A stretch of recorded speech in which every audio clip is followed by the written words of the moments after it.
Mental misstep. Fish says no to the gorilla shaman. Fish not making any friends at the table.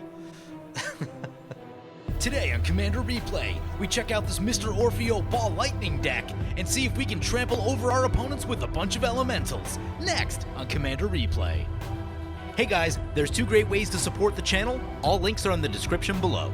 Welcome back everyone, playing Mr. Orfeo the Boulder today, and today's deck list comes to us from Patreon supporter Jeff. Let's take a look at this opener. We have 3 lands. A little awkward because we can't get the Hierarch on one, but we have a Chromatic Lantern which fixes our colors. I think this hand's fine. We'll keep. I've had some epically bad keeps the past few games that I've filmed, so this one seems very reasonable by comparison. Fish goes turn 1 Chromox into exiling the Talrand, and then follows that up with an Armillary Sphere. I don't know that Chromox is necessary for what we're doing today. We do draw a Garruk's Uprising off the top. We'll just go for the luxury suite right here. And pass like that. Rapid Growth for the Grumgully deck. Fish cracks the Armillary Sphere. This is Blackblade Reforged, another late game card. Play the Volrath Stronghold, nothing to do on 2 here, and we'll tap out and pass. So the way Jeff built this deck is he really wanted to be able to take advantage of Ball Lightning style cards. So we see both Ball Lightning and Blistering Firecat in the deck, and they are very reasonable in this deck. Like, obviously they do have some issues just because they don't stick on the battlefield, and that's kind of a concern.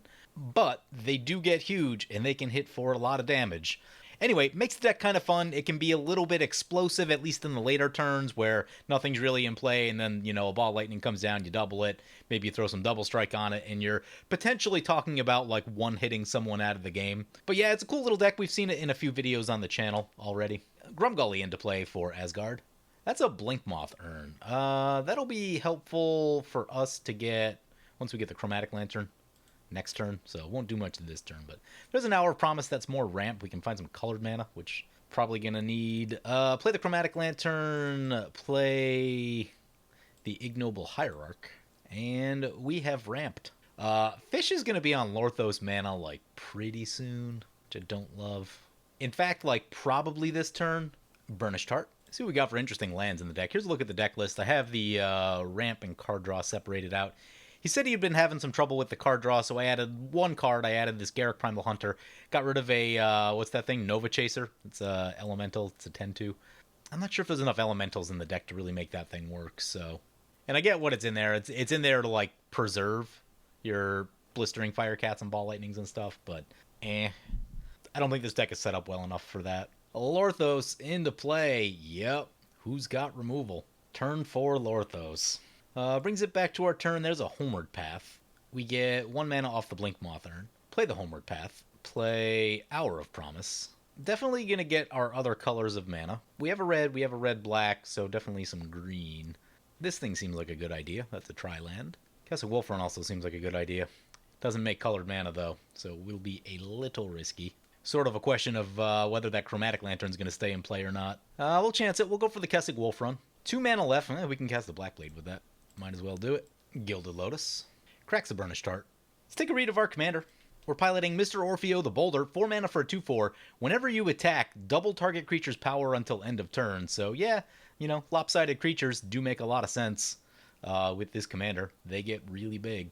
Vanquisher's Banner. Cool. No one's interacted with this Lorthos. I'm sure this is going to go terribly. Crawl Space. No more than 2 creatures can attack you each combat. That's one I haven't seen in a long time. That's like an old commander staple. High Tide. Awesome. Lorthos into Zombie. Let's see what 8 permanents Fish is going to tap. A bunch of ours. None of Asgard's. There's a Great Henge. We can have a pretty interesting turn here. 2 green mana. Oh, right. We can't have a pretty interesting turn because we have no mana. I think we can get our commander in, though. Cast our commander, pass the turn. Someone's going to have to play removal, otherwise we're never going to do anything here. Atsushi, the Blazing Sky, coming in. There was a lot of criticism about how I said that the last time. I was definitely missing an S in one of the previous games. Even then, I'm sure I'm still not saying it correctly. Illusionist Bracers for Zombie. And that's Zombie piloting Jaxis the Troublemaker, one that I haven't really seen much of. 4 mana, red, tap, discard a card, create a token that's a copy of another target creature you control. It gains haste. When this creature dies, draw a card, sacrifice it at the beginning of the next end step, activate only as a sorcery. So, essentially, discard a card, bad Kiki. is what I take away from this. It begs the question of why not just run Kiki? It is 1 mana cheaper, but a lot more cost. That sorcery speed, Kiki's instant speed. You can do some wild stuff with it. Kodama of the West Tree for Asgard. Let's take a read of this Grumgully. Remember this being a weird commander. 3 mana, 3/3. Each other non-human creature you control enters the battlefield with an additional +1/+1 counter on it. Puts a counter on the Kodama. Yeah, it makes a lot of sense there. Modified creatures have trample now. And that is 2 creatures that Asgard controls with trample. Both into fish, because of course. If fish doesn't have another land drop, she actually doesn't have enough to pay the 8 during her attack step. That's 6, 7. Yeah, so I think we're going to get to dodge this Lorthos trigger right here. She had to high tide it last turn to be able to do it. This one's coming our way. Yeah, we're going to take... Fish does need to be careful about our attacks. We don't have any protection in the hand, which, isn't the best, but I think we're going to get all of our mana back, and that's cool. That's a Whip of Erebos, also a cool card. Blink Moth Urn. We get 2 colorless mana. Equip the Blackblade Reforged. Get the Great Henge for 2 green mana. Yeah. Love it. Oh man. Can we one-shot fish? I think we can. I say we go for it. Attack into fish. Trigger on the stack, Exalted. Yeah. Put Orfeo on the bottom. Kessig Wolf run this thing. For X is 3, which if fish has nothing, this is 22 commander. Oh, Ether Eyes, yep. I still think it was worth going for it. I know we'll probably never untap now. But she had to have it. She was down to 3 cards, so... Gauntlet of Might, we have 1 mountain. Also, this thing's red, so it'll pump that 1 power. Also, it'll pump these. Nice, nice. Zombies should be able to do some stuff. Does fish have a counter? Has a Spell Pierce. He can pay for that. Just that it'll eat up his mana a little bit. Won't be able to do as much this turn. Zombies got doubled mana. Alina Kessig Trapper. Man, a card I always want to run. Maybe we need to build an Alina deck. Maybe that's what I need to do. Been talking about doing it for... When did Commander Legends come out? 2, 3 years ago? Who knows at this point. Super interesting card. I always run it in a deck thinking this is Neheb number 2. It's not quite Neheb number 2. Neheb is absurdly strong. This thing can be strong, but does require a lot of setup. Zombie goes no attacks. Our final opponent, by the way, is Fish Shed Fish, piloting Lorthos the Tidemaker, and she got Lorthos into play really quickly.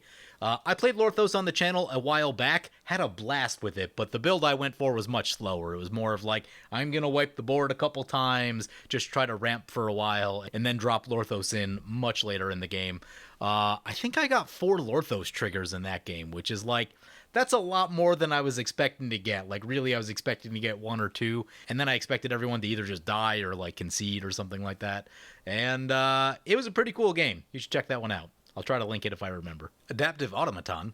Chosen creature type is Ape. Has haste and trample. Comes in with a counter. Yeah, just piling up all the 4/4s over there. It's not a bad idea. 5/5 our way. 5/5 over to fish. And stays back with the Kodama. No blocks. 2 Kodama triggers. Yeah, opponent's going to ramp really good here. You know what I was thinking about the other day? I was playing Ashling the other day, and I was starting to think about, what red +1/+1 counter synergies are there? There aren't great ones, at least as far as Ashling is concerned. However, perhaps some sort of, Grumgully deck that's Ashling as a hidden commander could be really cool, because then you get stuff like Forgotten Ancient, which is a crazy card. And yeah, then you can just put all the counters on Ashling and blow everything up. Now that there's some creatures on the board, I'm curious to see how this... Actually, fish still doesn't have enough to do the tap effect again. Hasn't found the land. That is a huge break.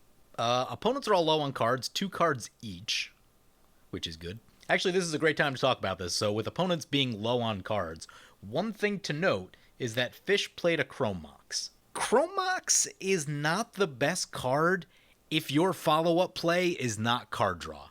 In Fish's case, even just having that Talrand in play... imagine this was Arcane Signet or something, or literally any other mana rock that doesn't cost you an additional card. She would have that, and then she would also have the Talrand in play, and, when she cast all those spells, she would get a couple more blockers. Yeah, I get why you run Chrome Mox. It allows you to have crazy fast starts to a game, but there is definitely a cost to this card, and like I said, if your follow-up play isn't Rhystic Study or some sort of, pretty good piece of card draw, you run out of cards really quickly playing Chrome Mox. It's not a card that I care for because it kind of says I'm trying to win the game before anyone else has a chance to play. Now, with Lorthos, I'll kind of give it a pass because it's Lorthos and it just takes a lot of mana. I'm sure she's running like every mana rock in this deck, but it's a card that kind of goes against the style of commander that I personally like to play because I'm not a big CEDH guy. And for CEDH, when you need to be as fast as possible, what you do on like turn 1, 2, and 3 matters a lot. Chromox. When, you're playing a table like this, I would take literally any other mana rock. Anyway, that's enough on Chromox. Brings us back to our turn. There's a Death Reap Ritual. Pretty cool card. I think we're going to have a turn here. I think that's what we're going to do. Let's get this Garruk's Uprising in. Let's get Mr. Orfeo in. This double green mana is going to be a little awkward, I think, but we're going to do our best here. If Fish even has a counter, at least it's an Arcane Denial. Back to the command zone. I'm sad we don't get the card draw, but I think we still cast this Ball Lightning. Do we cast the Ball Lightning? No, we probably go Whip and Death Reap Ritual right here. Just get all the value set up for our following turns. I guess we still have to be careful. We have to be careful of the tap out, though. Oh, that's another mountain. That one makes double also. Helpful. And I think we have exactly enough for the Whip. Pass like that. So now all we need to do is have all this stuff survive and then cast creatures, and we will draw a lot of cards. Arcane Denial, I guess we'll also draw 2 off this, which is nice. Fish will draw 2, so if Fish catches that land, we might be looking at the Lorthos problem. Use the ability, draw 2. Land or Storm Surge. More synergy pieces. Gonna use the Jaxis ability to make a copy of Atsushi. Yeah, it's a copy. The token 1 dies. He's gonna go for the exile the top 2 cards of his library. Can play them until the end of his next turn. Gets a red dragon and a Chandra Flamecaller. I don't think he's gonna wipe with Chandra Flamecaller. He might wheel or make elementals. Here comes the Flamecaller. Yeah, it goes for the elementals. Ooh, gets 4 extra mana out of the Alina. Yep, it's pretty nice. Here comes the red dragon. We'll do 4 damage to each opponent. There's the trigger. Hearth and Home is a magic card. What do you blink? The red dragon, probably? He has a hilarious amount of mana in his mana pool. Equip it to the Atsushi. 1,000-year elixir. Yeah, Zombie's got some stuff over there. Starts to beg the question of, is Fish still the threat? Because one thing, too, is that if Zombie gets too far out of hand, Lorthos has the ability to keep some things in check while we kind of do our business. Just that you don't want to go too late against that Lorthos, because if all your lands get tapped down, it is a problem.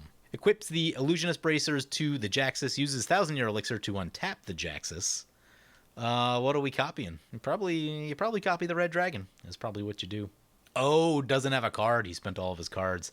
Yeah, that's where Kiki's better. I'd probably just run Kiki. Although, this is the type of commander where, he said he was playing Jaxis, and I had literally no idea what card he was talking about. Kiki is a very well-known thing, and will probably elicit groans from the table when you reveal it as a commander. 7/7 our way, a couple 4/2s spread around. No blocks. Makes a copy of Red Dragon. It's 4 more damage. We're down to 16. We're positioned to gain some life back as long as the whip sticks and as long as we can get some creatures into play and do some attack in and all that sort of stuff. There is actually just enough damage between our other 2 opponents to kill us, which I don't love. But, I think they're also going to have to pay a lot of mind to what Zombie's doing over here. A creature died, so we get to draw a card. Love it. It's a Casualties of War. That's a very strong card. What would I blow up? Probably Red Dragon as far as creatures, because this thing is, very much a win condition. Also Lorthos, I guess. We'll see who's alive when our turn comes back. That's certainly a question. But we probably also just got to get down to the big attack, because we got to gain that life. Gorilla Shaman. Good for eating Chromoxes. Opponent's going to draw a card. Is this Ape Tribal? Is this, really roundabout Ape Tribal? Or maybe it was just a play of, he knew he was going to cast the Gorilla. Mental Misstep! Fish says no to the Gorilla Shaman. Doesn't want to get that Chromox blown up. Also, these mountains are doubled, so, potentially with doubled mana, you could actually blow up some pretty sizable artifacts with Gorilla Shaman. Fish not making any friends at the table. Beast Whisper. So, I think we're going to be working with 14 mana this turn, which is cool. +1/+1 counter on the Beast Whisper. It does have haste and trample, as does the rest of the team. Oh, that's a triumph of the hordes. Does this come in our direction? So it would take 2 creatures to kill us, 2 more to kill Fish. Or do you slam into Zombie and try to, take some stuff down? 2 into Fish. Hey, 2 into Zombie. Looks like we might survive. We'll see if Fish survives. If Fish goes down that actually gives us a pretty clear line of play, I think. Maybe. Oh, if fish goes down, we're going to lose a bunch of mana with the Blink Moth Urn going down. Opponent's going to Ghost Quarter our Kessig Wolfra. That's unfortunate. Use the ability. Get a mountain. So this forces Zombie to have to block.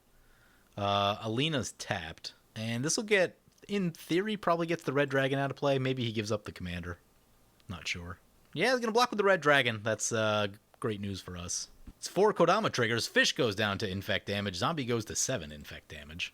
We have survived, but there's some problems out there. Use the Death Reap Ritual ability. A creature died. Draw a land. There's a Rampant Growth. I'll go for the Fabled Passage. Crack the Fabled Passage. Oh, I guess we didn't need to crack it, because get a forest. It untaps. Yeah, we lost some mana with the Blink Moth Urn going down. It's not the best. This is tricky, because that Blink Moth Urn would have given us 4 extra mana, which is really good for getting this Warstorm Surge in. And Warstorm Surge, plus any of these, plus the Whip, will gain us... Oh, I should have got a Mountain. I'm an idiot. Mountains are still doubled. Mountains are still doubled. Yeah, get a Warstorm Surge then. Warstorm Surge. We can go Ball Lightning Rampant Growth. Seems decent. Problem here is...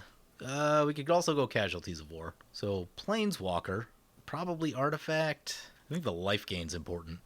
We'll gain 12 life. No, more than that. More than that. Won't be able to get Orfeo also. Yeah, let's go Ball Lightning. Great Henge, Garruk's Uprising, Warstorm Surge, all trigger. Oh, I did that in the wrong order. What do we need to shoot? This will be a 7-2. Shoot the card draw. Can we get the Firecat also? Maybe we're going for both. Maybe we're just slamming both right here. It goes down. We draw from the Garruk's Uprising. Impetuous Devils is a card, as is Crush the Bloodbraided. Crush the Bloodbraided. Definitely said that wrong. We want the Devils or the Blistering Firecat? Ooh, the Devils is also acts as more removal. Let's go for the Devils. Warstorm Surge on the bottom this time. That's a 7-2. Let's use that pro-red, pro-green. That's card draw. Let's shoot the Alina. We draw a card. It's a land. Great Henge pumps it up. Another land. Notably, that one's a mountain. We'll want to play that one next turn. Alina goes down. Then we go to combat. We have 16 damage. Do we just go half and half? You can take down the Planeswalker. And taking down the Planeswalker is probably a good idea. Slam this one into Chandra and this one into Zombie's face. Impetuous Devils will trigger and will force the Jaxis to block. I was reading this card the other day and I'm like, this is interesting. In a deck like this, it makes sense where you can double it and really trample over for a lot. But yeah, in theory, it should get a little bit of damage and hopefully also take down a creature that the defending player controls. If they interact with it, it's a pretty fragile card, so that's definitely a thing. First strike is a big problem. Any damage is a problem, but that certainly makes you think. I mean, it's definitely weak by commander standards, but I don't know. Cool card. Cool design. We go to the end step. That thing dies in combat. Zombie takes a little bit of damage. Death Reap Ritual triggers. Ball Lightning triggers. We draw another card. It's a Xenagos. Xenagos is pretty good. Get rid of this Blooming Marsh. Could use some, like, mana doubling. I guess we have a little bit with the thing in play. We need to set a stop for our upkeep. In case we want a Volrath, like the Impetuous Devils back to the top or something. Also, we went up to 49 life after all of that. Jaxis back to play. They get to scry one. Jaxis gonna make a copy of Atsushi. And I'm sure he's going card draw mode. Also, when it dies, they draw a card. Yeah, seems good. He's gonna get 3 extra cards. Mystic Forge. I think he said something about that being a combo in this deck. Campus Guide. Enters the battlefield. You may search for a basic land. Untap the creature. Makes another Atsushi. This one dies. Draws another card. Exiles 2 more. Feldon is a magic card. I don't think it has haste yet. There's a 1,000-year elixir in play. Let's see what's in the graveyard. Red Dragon is his best creature, probably. But he can also... Yeah, I think he can equip... Oh, he's going to go Mystic Forge yet. Sword of the Animist. Exile the top card of their library. 7/7 our way. Yep. We deserve it. Hearth and Home. Blinking the commander. Yep. Appears to be out of mana, though. No, they'll get one off the sword. Yeah. And they've still got the 1,000-year elixir. And there's a land, yeah. Can do the commander thing again. Another copy. Dies, draws a card. Exiles 2. No, going for the treasure tokens this time.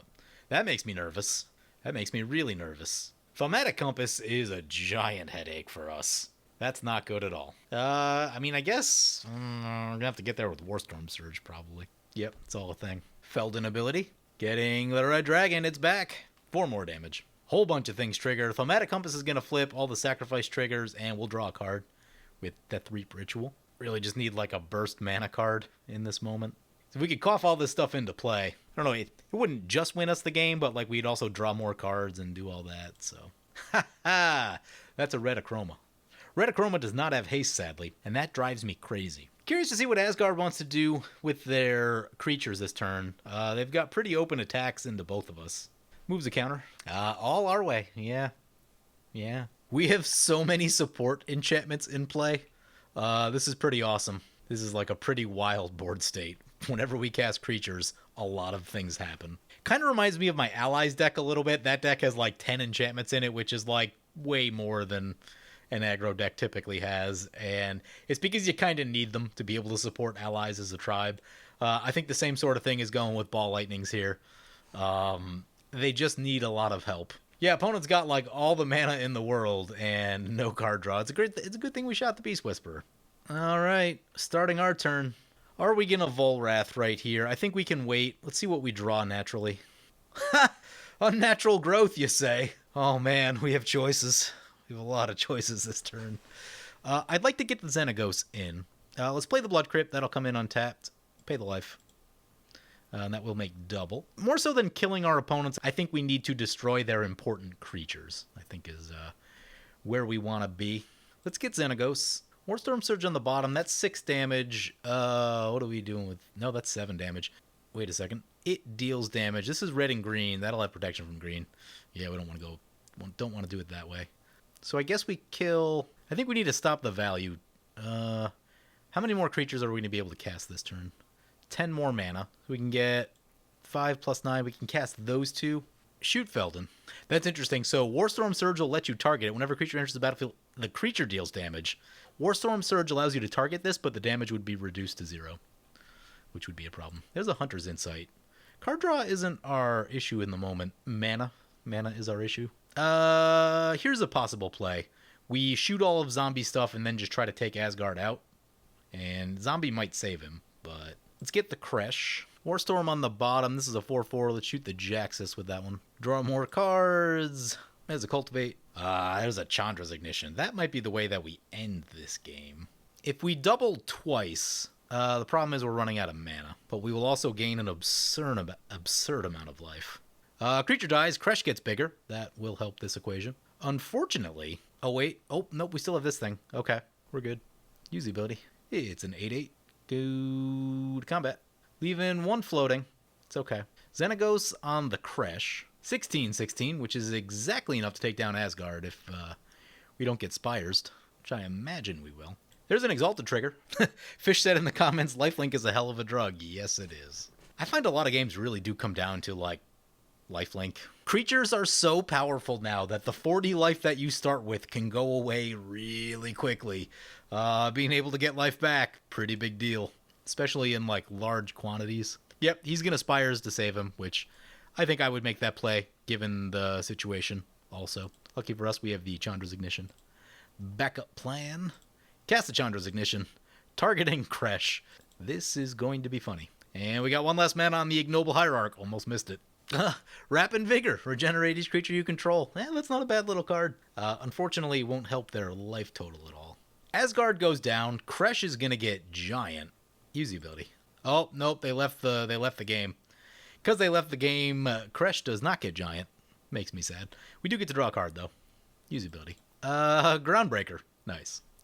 Discard Cavern of Souls, I guess. Oh, you discard more than that. We've got plenty of card draw. We can... Rampant Growth is fine. I don't know that we're going to need it. Zombie needs to make some plays. We're at 155 life. Chandra's Ignition with lifelink. Gotta love it. I think his deck does have infinites, though, and if he can assemble one of them, that might kill us. Uses the Mystic Forge. Jaxis back to play. You know, we never killed this thing. Why did this thing die? Oh, because Chandra... how does this... Yep, same problem? Yeah, the creature deals the damage. Ugh. Well, we left the door open with that one. We left the door open. Yeah, I was thinking this was going to die. Not realizing that it's not Chandra's Ignition that does the damage, it's the creature that does it, which is why lifelink works, because that wouldn't work. Just didn't think about it. If we get another turn here, though, we can just go wild with Ball Lightning creatures. Yeah, here comes Atsushi. Nothing for that. Hearth and Home. Blinks the commander. Commander's back. He doesn't have a card in hand to activate. That might be Blitz. At the beginning of the next end step, sacrifice this creature. Yeah, we're just going to try to go wild with Ball Lightnings here. It's about as good as things have ever gone. There's the Ball Lightning. Cast the Ball Lightning. Warstore's Surge, the commander. Life's Legacy. Crash triggers. Mimic Vat triggers. Oh, there might be some play with Mimic Vat. No, he still has no cards in hand. That's the issue that's killing him. Use the ability. Groundbreaker. He's probably annoyed because I'm hamming this a little bit. But how often do you get to have this many Ball Lightnings? Oh, there's going to be one more coming. And we could also, if we had enough mana, I don't know, we probably don't. But we could get this one out of the graveyard with the whip. Groundbreaker for the win. We did catch a huge break in this game with not dying to the Triumph of the Hordes. The question there is, if the camera's not on, do they care about what we're doing in that moment? Because Zombie was actually the threat at that point. So, you know, do you play to take down two players and then try to take them head on? Zombie just had more effects going on, where the Grumgully was kind of stuck on cards, didn't really have ways to generate value. So, you know, you could go either way on that. And not dying right there, like, because we had such a big setup turn, like we cast all of our enchantments basically and just, you know, shields down, try to set up for the next turn, and hope you survive. And there's a lot of reasons why we may not have survived in that particular situation. And that's what allowed us to really go wild at the end. But I'm glad we got to see those plays at the end, because that was really cool. So this deck has been a bit inconsistent on the channel from the few times that Jeff's played it.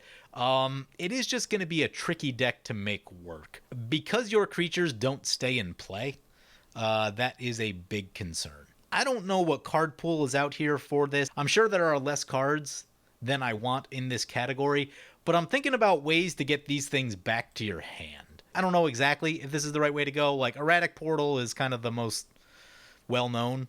It's not the cheapest card at 4 and 1. It's a little pricey. There's some hilariously old card. There used to be a Ball Lightning combo way back in the day. I don't even know if this card's on Magic Online. There's a card that's not even on Magic Online called Barbarian Guides. You pay 3, target creature you control gains Snow Land Walk of your choice. At end of turn, return that creature to its owner's hand. A very interesting card that used to combo with Ball Lightning back in the day, so maybe that's a thing that you do.